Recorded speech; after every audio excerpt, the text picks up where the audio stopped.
Estate and retirement planning? Well, I went to school so you don't have to. Welcome to Finances and Home Inspections.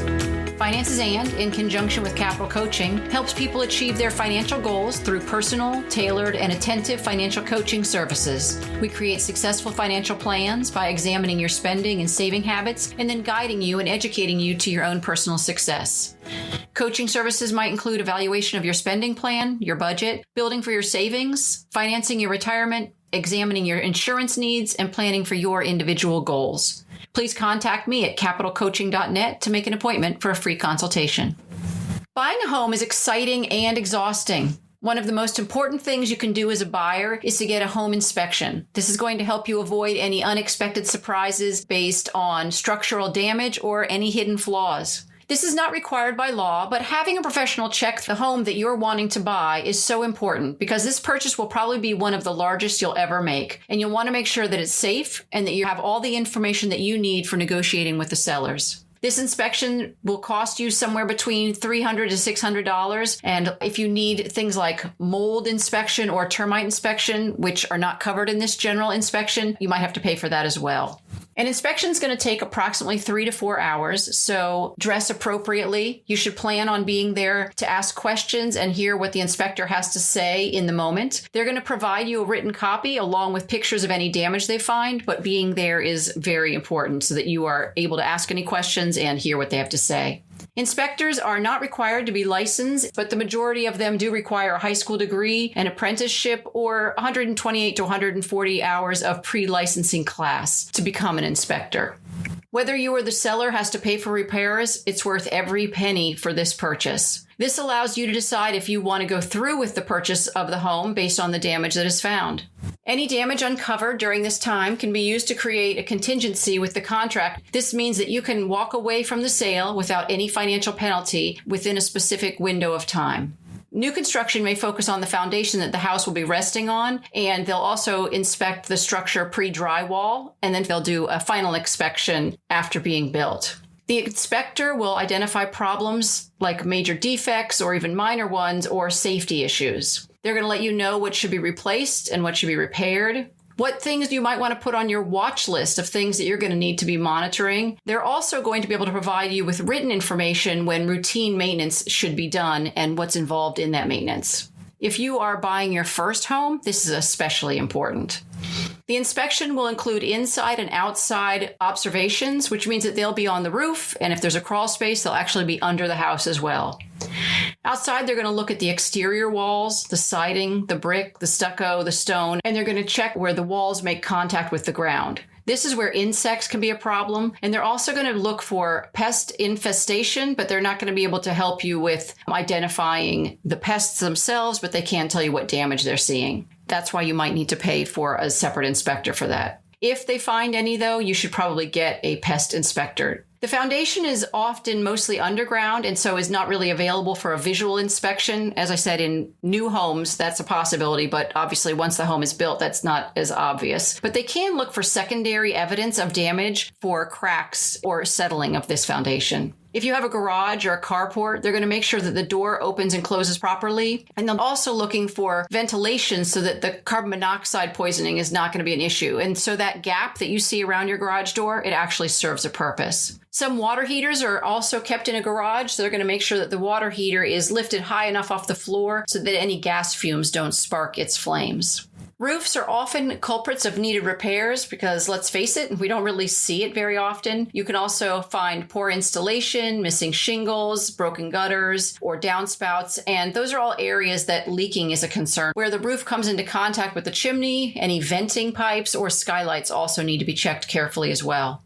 Inside the home, plumbing needs to be checked. Every faucet, toilet, and tub is going to be turned on and looked at for evidence of leaks. The water pressure itself will be checked, and they'll identify the types of pipes that your home has. Finally, they'll show you where in the home your main shutoff valve is for your water, and in an emergency, you're going to need to know where that is so that you can turn that off. In my own home, I also know where the front and rear hose valves are so that I can turn off the water in winter to the outside hose bibs where the hose attaches to the house so that it will not freeze. The electrical system will be checked. Each light switch and outlet will be tested. The ground fault circuit interrupters, or GFCIs, that are in your bathroom, kitchens, and many outdoor areas will be tested to make sure that if there's a short near water, it will shut off immediately and not have to go down to the main box to help you avoid any shock. Those are the outlets where there's a button, maybe it's a white button or a red button, so that sometimes your outlet doesn't seem to be working. You can push that and reset that outlet, closing the circuit.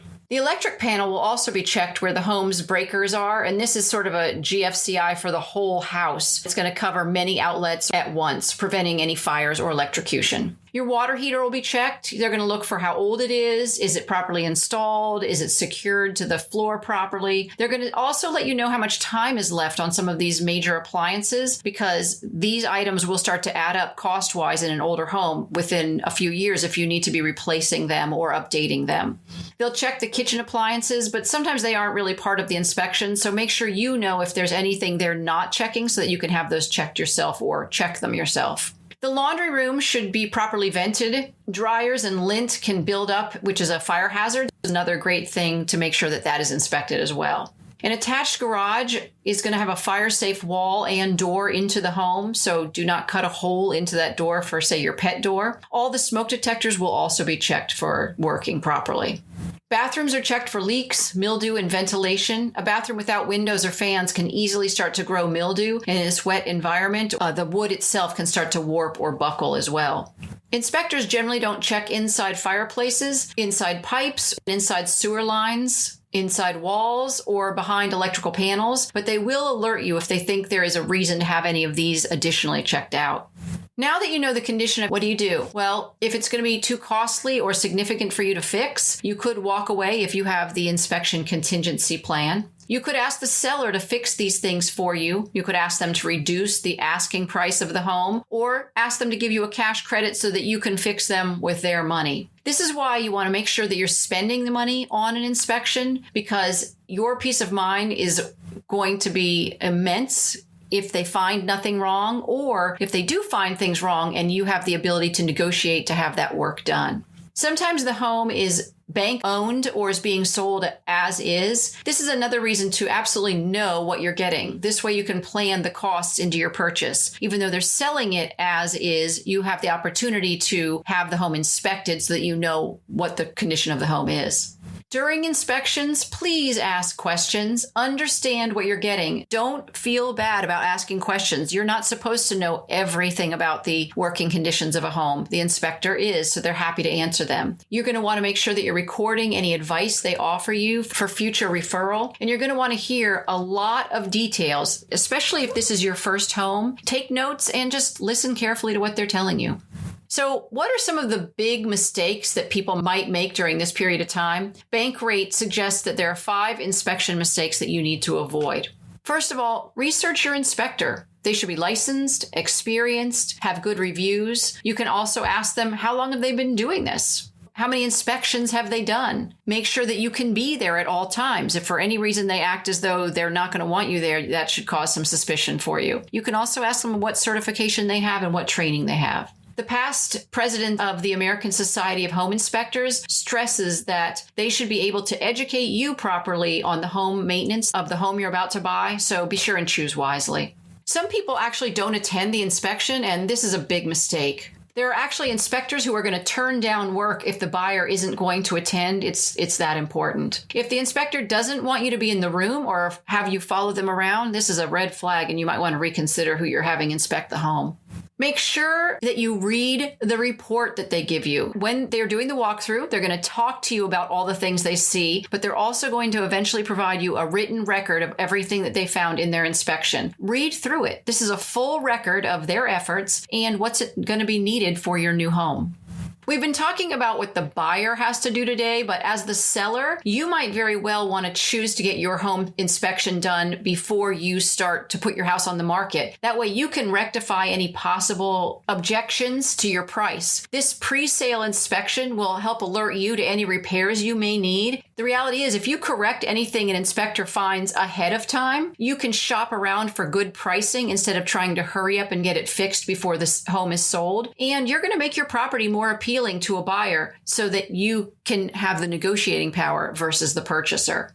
You also need to make sure that the inspector can get to everywhere they need to be. If your attic is full of stuff, you're going to make it very hard for an inspector to actually do their work, and they're going to still have to get through all of that. Finally, make sure that any repairs that you do complete because of an inspection are done by a professional where needed. Because if you just fix the roof yourself and it's a poor job, the buyer's not going to accept it and you're going to end up having to redo it anyways. Make sure that you're having a licensed professional in these kind of cases. Getting a home inspection is going to save you a lot of money and time in the long run, whether you're the buyer or the seller. Thanks for listening to Finances and Home Inspections. We know you chose to listen and we're grateful. If you enjoyed this episode, please follow or subscribe for free in your podcast provider and share your favorite episode with a friend. Finally, consider leaving a review because it brings financial education to others and helps people find us more easily. Please let me know what questions you'd like answered or any topics that you'd like covered by going to our website at Finances and leaving a message. You can also contact Capital Coaching for your personal financial needs at capitalcoaching.net. Finances and does not provide tax or legal advice, and nothing in this podcast is to be construed as such. Always consult a tax, accounting, or legal professional for advice on your specific situation. Remember, I went to school, so you don't have to.